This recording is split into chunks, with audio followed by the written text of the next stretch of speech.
Hello, everyone.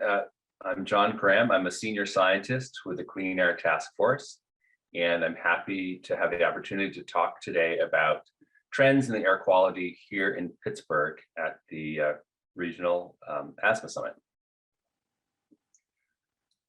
So I'm going to start out looking at the last 20 years because I think that's a really telling picture, and then we'll focus on more recent 10-year period. The data that I've displayed here represent 20 years worth of information from monitors collecting air quality data in Allegheny County. And it uses EPA's Air Quality Index, or AQI, a categorization for severity of air pollution. And that is set up for each pollutant that we look at, things like sulfur dioxide, ozone, fine particles, nitrogen dioxide. And the level of the standard becomes the delineation of orange, red, and purple groupings, which are at the bottom, the unhealthy levels of air pollution.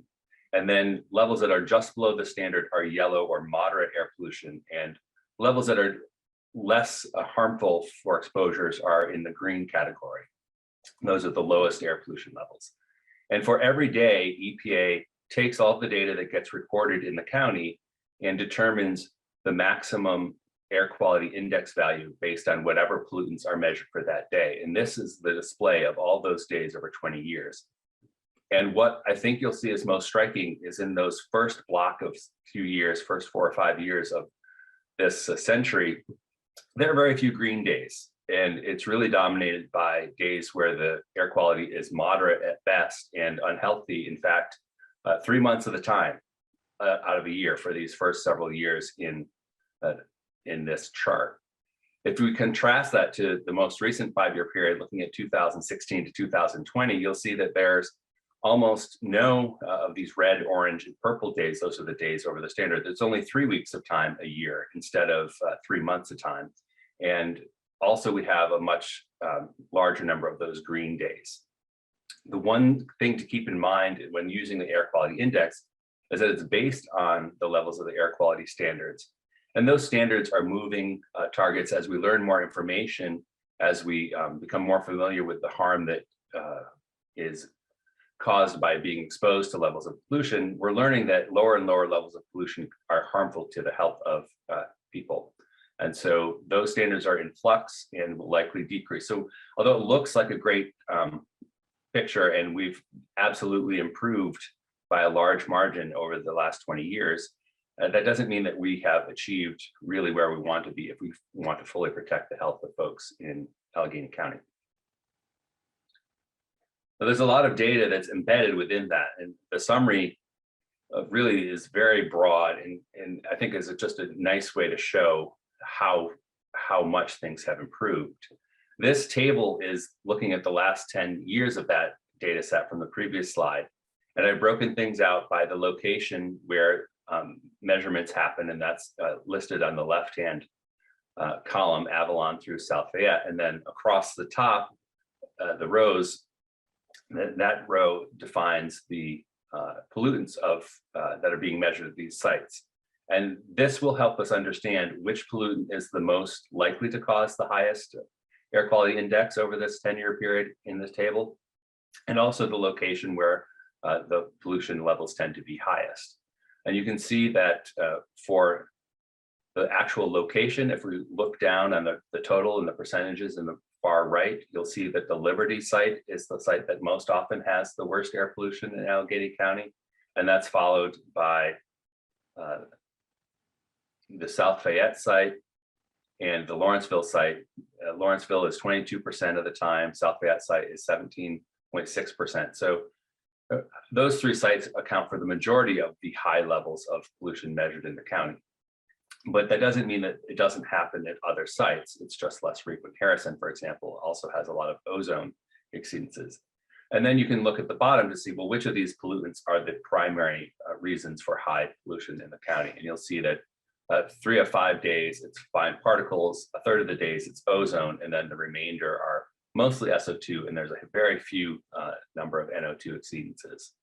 So because of this, we'll really focus on PM, SO2, and ozone as the pollutants of concern. The next three slides will look at trends in the actual measurements that have been recorded in the county. And it'll focus on not necessarily every monitor, but many of the monitors to give you a sense of what the range of the pollution is from year to year and how that has changed over time. So the next three slides are SO2, ozone, and PM 2.5, the three primary pollutants that we're concerned with in Allegheny County. And in addition to the measurements on here and the trends in the measurements, we see that the air quality standards are listed both for the US and for Canada.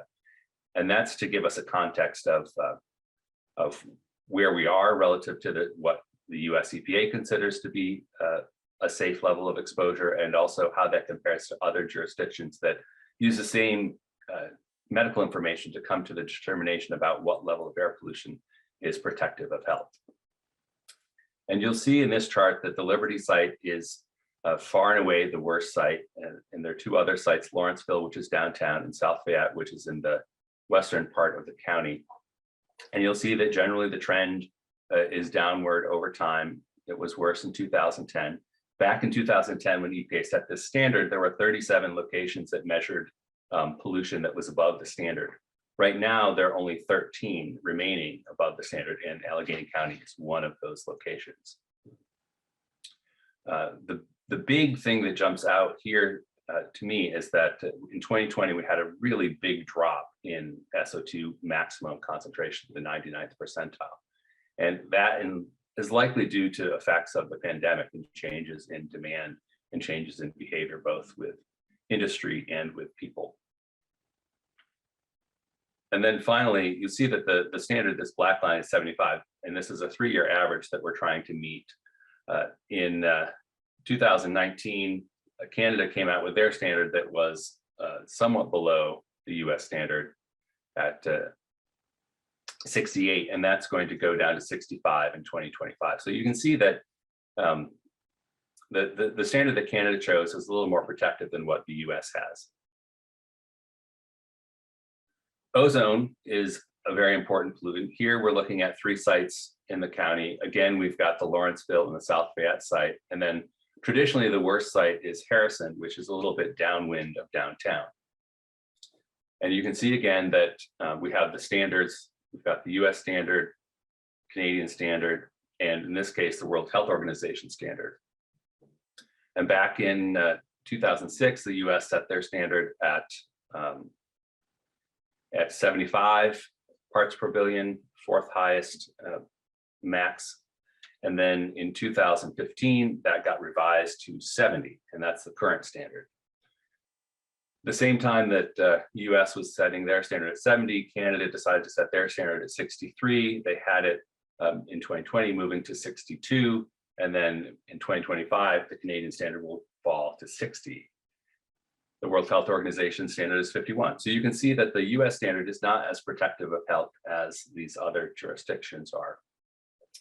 And back in the beginning part of this decade, the region was out of attainment with the standard. By the time this period, when 2015 rolled around and the area was deemed to be just meeting the standard because the level of the 3-year average in Allegheny County was just at 70, which exactly meets the standard. But then you'll see in the following 2016, 17, 18 years, this 3-year period for South Fayette actually had the region out of attainment for the standard for that 3-year period. And now with 2019 and 20, it's back in. And it's interesting for folks who, contrary to the SO2, where we saw that large dip in 2020, for ozone, we actually saw a small increase.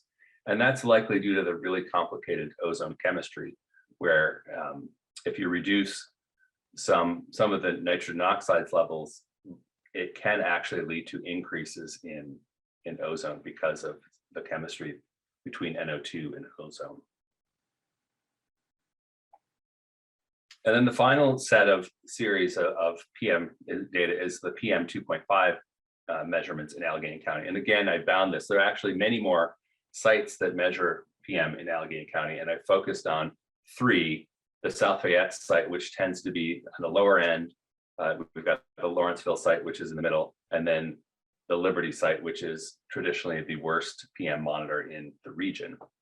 And you can see, again, the standards where EPA had a standard of 15 at the beginning of the decade. They revised that in 2012 to 12. And then you can see that World Health Organization had their annual standard set at 10. That's all the way back in 2005. They came to that decision. Canada decided that in 2015 that 10 was the right level for Canada. And they also set a standard to move to 8.8 in 2019. So you can see that these standards are quite a bit lower than the US standard. And then looking at the trends, you'll see that really the culprit, the monitor that exceeded the standard in this period was the Liberty monitor, and it exceeded the standard for pretty much the entire time until 2020, when the level of PM 2.5 dropped below 10 for the first time ever at that location.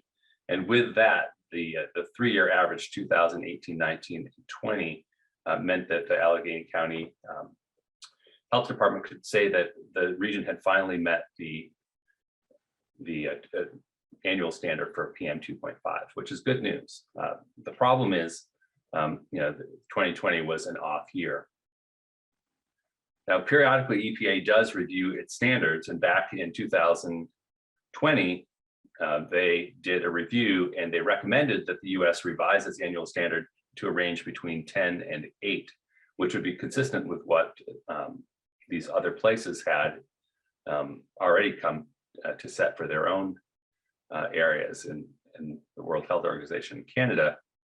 But unfortunately, the EPA administrator chose not to change the standard and decided to keep the level set at 12, which was a disappointment. However, the new administration with President Biden has come in, and they are currently reviewing the standard, and it seems like they may come to a different conclusion. It's likely that the staff is still saying that 10 to 8 is the right range, but the administrator seems more amenable to changing and taking the advice of his science advisors and changing the standard. Now, what's important to note is just last month, the World Health Organization decided that they would change their guideline for annual PM, and they dropped it by 50%. It's now 5. So back in 2005, they set it at 10. And over that period, enough evidence has come to light that they've decided that 5 is really the level that needs to be achieved, or we're going to protect people's health from exposure to PM. And this pollutant has no threshold as far as we can tell. So it means that there's harm no matter how much of this pollution you breathe in. And it's just the more pollution there is, the more harm there is. And then just looking at these last year, for 2020, we saw this big drop because of changes in activities due to the pandemic. And it's important to understand what's happening now in 2021. And already you can see that the levels are back at or above where they were before the pandemic. So this arrow right here, this reddish arrow, is through the first 9 months of 2021. And you can see that the data is much closer to the traditional 12 level that we've seen, 12 or 13 over the last 8 or 10 years here at the Liberty monitor. And in fact, the Lawrenceville monitor actually is recording quite a bit higher levels so far this year. So it's important to note that even though the county officially achieved the standard, it looks like that may have been a temporary blip, and the levels may be returning to something that's more in line with the last few years. Now, because we've seen all these great progress, it's important to understand why that's happening, and also to know that it is happening and that we understand why it's happening. And I think that SO2 is one of the big victory stories that EPA can tout when they go into public and say that our regulations are not for naught. They actually are effective, and they help do what they're designed to do, which is reduce air pollution. And way back in the 90s, Title IV of the Clean Air Act, the Acid Rain program, started to target emissions of SO2 to help reduce acid rain in the eastern US. And then throughout the last 20 years, they've continued to focus on reducing emissions from the power sector, mostly coal-fired power plants when we're talking about SO2. So this chart is looking at trends. Again, we've got 4 sites of measured data. A new site here is the Hillman State Park site that's out just along the border almost in Washington County. We've got Greensburg, which is just southeast of Pittsburgh, and then again, Lawrenceville and Liberty, core sites in Allegheny County. And also on the axis with different units. So those units are for PM sulfate, and then the coal-fired power plant SO2 emissions, those units are in million tons per year. And you can see that all of these curves, essentially the lines follow lockstep. You can see that back here, the SO2 from coal-fired power plants is 70% of the SO2 emitted in the US. By the time we get to 2020, it's down to 40%, much lower number, really large drop. You can see here that these 3 sites, Hillman, Greensburg, and Lawrenceville, they track, right on top of each other, which means that the sulfate pollution, for the most part, is a regional pollutant. This part of the fine particles is regional. And so you can see that they respond very, very similarly in time to the changes in the emissions that are causing the fine particle levels. Liberty, however, is a little bit different. You can see that these big trends are pretty similar at the Liberty site, and that's going to be driven by this big reduction in SO2 emissions from the power sector. But there's always this delta, there's always this additional mass of sulfate at the Liberty site. And it's roughly 1 microgram every year higher at Liberty than it is at the other sites in the region. And you can see back here, when we're looking at the early part of the decade of 2011, we're talking about a microgram out of 4 micrograms. So the local contribution for this part of the particles is only 25%. But when we get to the most recent year, to 2020 or 2019, we still have that delta of about 1 microgram, but now the total is out of 2. So we went from local contribution being 1/4. Now, in the most recent year, it's about half of the sulfate. So it just helps you understand that air pollution is both a regional pollutant and it's a local pollutant. And depending on where the sources are and how big they are, you may or may not see really obvious evidence of contributions from local air pollution sources. Now, this is another set of data from the PM network that's been collected over the last decade. And I thought it would be useful to understand more broadly from Allegheny County as we go further out to look to see what the changes are across Western Pennsylvania and into Ohio and West Virginia, right across the border, because these are the sites that the air generally flows from west to east. And so the air pollution that is over here makes its way to Pittsburgh. And then once it gets to Pittsburgh, there are sources within Pittsburgh that add to that. And so we can see here that there's a collection of sources along the ring here that are all generally upwind at some point of Pittsburgh. And here we can see that the change, this is a delta, this is a difference between the measurements 10 years ago and the most recent 3 years. And you can see the change was a little over 4, 4.1, 4.3, 4.5, 4.4. all a little bit over 4. You can see down here to the south in West Virginia, this is also 4.1. And then when you get into the Allegheny County sites, you have the South Fayette site here, which is 3.6, it's less. You have the downtown site, the Lawrenceville site, 3.1. You've got a site in the Mon Valley, the Braddock site, that's only 3. And then you've got the Liberty site that declined by 3.9. So, and then further south, you have this site, Charleroi in Westmoreland County, and that site also decreased by 4.7. So what we're seeing here is, although this whole region saw big decreases in PM 2.5, the majority of this decrease is due to that sulfur dioxide emission reduction that happened throughout the eastern US in the coal-fired power sector. And that's accounted for most of this PM decline. But for some reason, the total mass did not decline as much in Allegheny County. And I'm not sure about why that would be, but one possible explanation would be that there were local sources contributing to these other sites that got reduced and their emissions got reduced at a greater rate than things got reduced here in Allegheny County. And as we get more data, EPA is working on its 2020 National Emissions Inventory. We'll be able to test that theory to see how emissions changed in Allegheny County versus the other counties upwind. And that will help us determine whether or not that's the reason why we saw somewhat lower declines in pollution here in Allegheny County than we saw immediately upwind. Now, the final slides I want to talk about today are focused on temperature inversions, because that's often what we read in the media when we have a high pollution event. We'll hear that it's because of an inversion in the region. And so it's important for us to understand, well, what are these inversions? How do they work? And why should we care about them? The top half of the slide, this comes from Allegheny County Health Department, put together by their meteorologists. And this top slide is something that everyone understands. We have this curve here, which represents sunrise to the noontime peak of the sun, and then sunset. And so that's sunlight intensity on this axis, you can see. So like everyone knows, sun comes up in the morning, it sets in the evening. And then on this axis, we have temperature, and this dotted line is what the temperature at the surface is.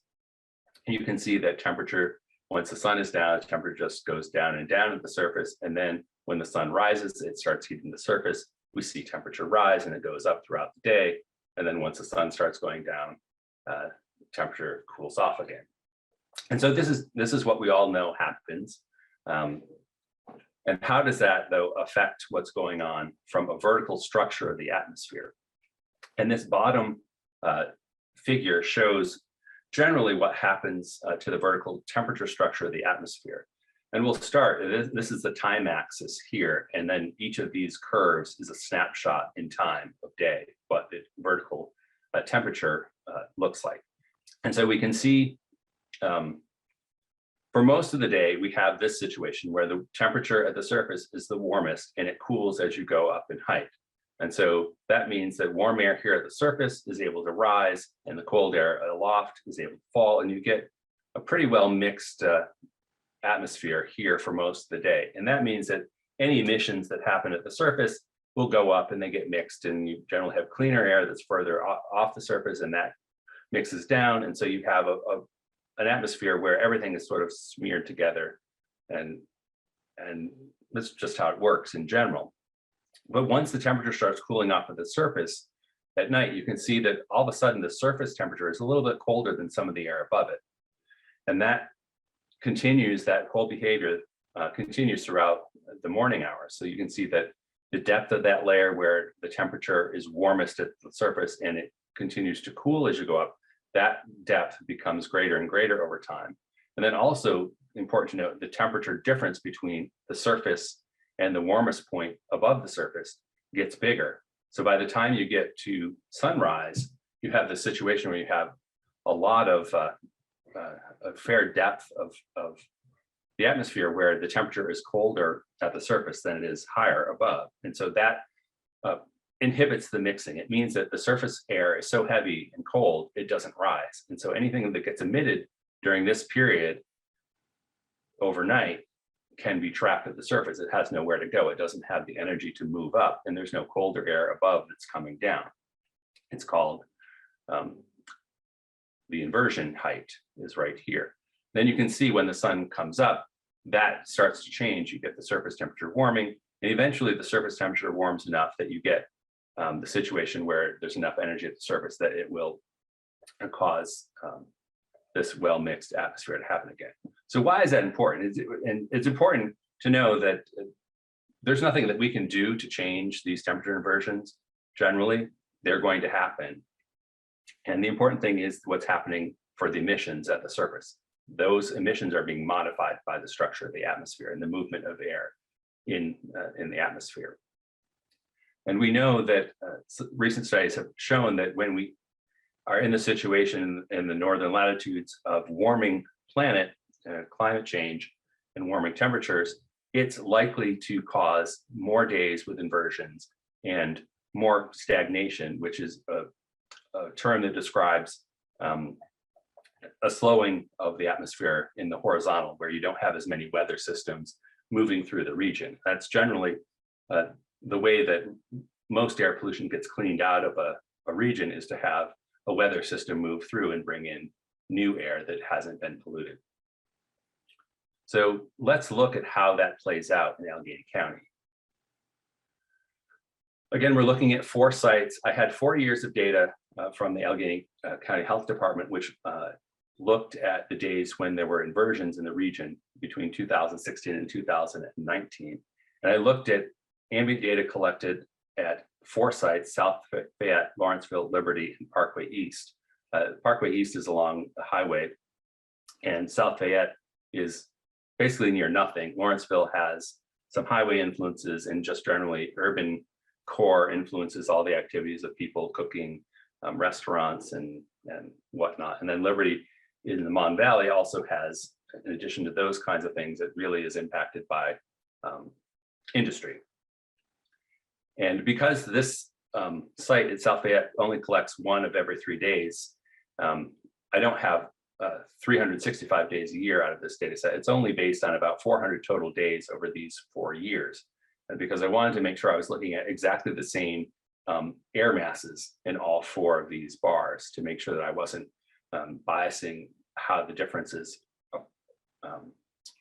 in the bars are influenced by specific days. And so in the green, these are days when there was no inversion, and it represents 200 days out of this 4-year period. And what you may be able to see is that there is a difference in these locations, that the South Fayette and Lawrenceville site are a little bit under 8, the Liberty and Parkway East site are a little bit over 8, but the gradient between these sites is fairly small. When we don't have an inversion, there's not a huge influence of local sources, because generally in the urban area, there are sources everywhere, even though in some places, if you're right next to the highway or you have a big industry nearby, you'll have somewhat higher levels. That story changes, though, if we consider what happens when you add in inversion days. And so the green are those non-inversion days. Another 200 days are in these other categories: days when there are weak inversions and days when there are strong inversions. And the weak and strong just refers to the temperature gradient, the difference between the surface temperature and the temperature aloft in the atmosphere that suppresses the vertical motion. And you can see that it makes a huge difference where you are when you have an inversion. You can see that if you're in a place like South Fayette, where you don't have a lot of really strong emission sources nearby that monitor, you do get some trapping of air pollution, but it's not a huge factor. It's a few micrograms that gets added to this base level. And then when you get to a place like Lawrenceville and Parkway East, you can see that it's a little bit bigger of a contribution. It's about 50% or 60% additional mass being measured on these days when we have inversions. And when you look at the Liberty site, this is a factor of 2. So you double the amount of pollution on average. You can imagine if we were to look at specific days, this might be even greater than this. But it really shows that when you have strong sources near your monitor on an inversion day, you're going to have a really high concentration of pollution. And so the solution here, since we can't really address inversions themselves, means we really have to address the emissions that are happening on those inversion days. The other thing to note is that it does depend on when the inversion or when the sources operate. So as you remember here, the inversion, it sets up late at night and it goes on through maybe 8 or 9 in the morning, sometimes 10, but you have about half the day where the pollution is allowed to accumulate in the surface layer. And so if you have a source like Parkway East, which is mostly driven by highway traffic, you know that that's really starting at 5 a.m. So you're only getting 4 or 5 hours of emissions to be trapped. In an area like the Mon Valley, where you have factories that may be operating 24/7, here you've got the full amount of time of the inversion for these emissions happening at the surface to accumulate. And final thing to note, that these are non-directional measurements. So it's, if we were to actually look at days, if we were to discriminate based on where the wind was coming from, you would see definitely differences in how high this inversion bar goes up, because if you have wind blowing directly from a source, very slow wind going from the source to the receptor or the measurement site, that's when you would see these levels spike. And we know if you look at the hourly values, for example, from this Liberty site, they can easily go into the close to 100 micrograms on the worst hours. And then finally, this is a 24-hour average. So you can imagine that if we're that when you average some of these 6 or 8 or 10 hours of inversion numbers over the course of 24 hours, it does tend to make the daily average somewhat lower than what the peak values are on an hourly basis. And so that's everything I had to say today. I just wanted to laud, pat ourselves on the back a little bit for making a lot of progress over the last 20 years and for starting to meet the standards, but remind folks that the standards themselves are not fully health protective. They still allow some meaningful exposures, which especially for those who might already have a compromised lungs, or they may be the elderly or the young, the folks who are susceptible to air pollution effects. These standards don't necessarily protect them as well as they should.